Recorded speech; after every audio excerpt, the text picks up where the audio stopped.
Tak, jenom ještě si natáčím pro sebe, protože vlastně autíčko, který tady máme, tak přestalo startovat po nalití asi 15 litrů aditivovaného benzínu.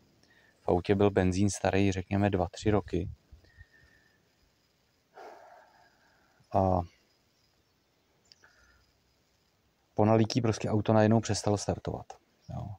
Zdálo se mi, že právě benzín jako smrdí. Jako hodně. Takže teď spíš řeším, jak to, jako co dál, kde byla chyba. Jo? Protože teď to nechce vůbec startovat. Auto prostě nejede. Benzín je tam cítit, smrdí teda, opravdu. Ale jako kdyby nechytal. No, tak jsem odpustil trošku to, co teďka leze z auta. Jo? Ze vstřikovací lišty. To je tohleto. No, tohleto leze z auta. Takováhle barva.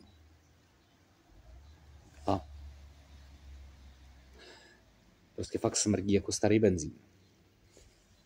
A tohleto jsem natankoval a dal jsem do toho ještě zjišťovač vlastně čísla.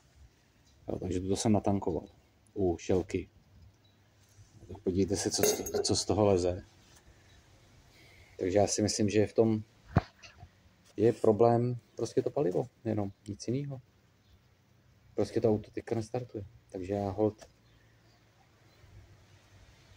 natankuju ještě jednu nádrž prostě plnýho paliva. Ideálně prostě bez nějakých přídavků.